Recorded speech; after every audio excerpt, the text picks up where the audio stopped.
Welcome back to 1011 News at Noon. Joining us now is Lancaster County Commissioner Rick Vest. Mr. Vest, thank you so much for being here. Good afternoon, Megan. Good to see you again. Good to see you too. We've got several topics to talk about today. First, we wanted to touch on the Lancaster County 2025 to 2026 adopted budget. Can you give us some highlights of that? Yes, the budget process for Lancaster County is a very complicated process, starting in April and moving through 30 different budget hearings with various departments to our conclusion that we just wrapped it up this week and finalized the budget for 25-26. I'm sure it feels good to get through that process then and have it adopted. It does. It's a lot of work. Our department heads have a lot of input, and we have essential services that Lancaster County is responsible to fund, such as the county jail, which is our largest single entity, the county engineering department, which has the responsibility for all the infrastructure in Lancaster County, and the sheriff's department, which is vital to public safety as well. Absolutely. Now, I did see that it was mentioned in what you all sent me that it is the 5th consecutive year that the county has reduced or maintained that levy. How is that being accomplished? Well, we work very hard to set our budget so that we know what we need to fund those departments. And then we look at what that will mean as far as the total tax bill we send to the taxpayers of Lancaster County, the property tax owners. So it just takes a lot of cooperation from everybody working together. This year we took the additional step.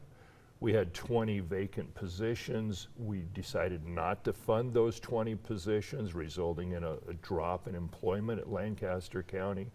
We did put off purchasing some items. We felt like we could delay them and not affect the functioning of the departments involved. So taking the steps that are available to us. Several variables, it sounds like, considering for that. And then also we want to talk about recently the Commissioner's Award of Excellence. Can you tell us who was honored with that award?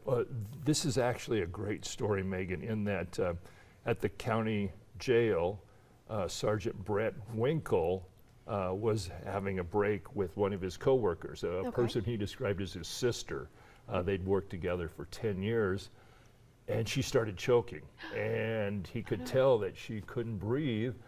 And fortunately, at the jail, they do preparedness training on situations like this because they're dealing with 800 people out there. His training kicked in. He did the appropriate maneuvers, removed the object that was choking her, and she came to the award ceremony with him. Interesting story. She's the trainer for the safety procedures that he used. So her training was truly effective, and Sergeant Winkle was able to help his friend out of a tough spot. That is quite the story. Wow, the quick action saving her life there, just incredible. Which talks about the need for preparedness. You know, they talked about how the training kicked in. He didn't have time to think. He just knew, here's the situation, and he responded. Right, and that was the last thing we were going to touch on today is how September is National Preparedness Month. Sounds a little daunting to me. You know, what is the theme for this year, though? Where do you start on being prepared? You know, I think it is a little bit intimidating when you just put it out there, but the simple truth is, our theme this year, and we have Jim David Saver runs the Lancaster County Emergency Preparedness Department, and he and his team are just great. But break it down to really simple steps and take just a little time, especially if you have young children like 5-year-olds.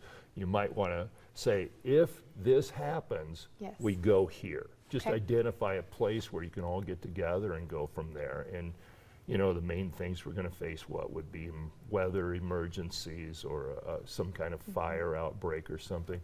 Just take a little bit of time, talk it over so that if something does happen, you'll have a rough idea where you want to go, where you want to be. Absolutely. Well, Commissioner Vest, wonderful information for us today. Thank you so much for being here.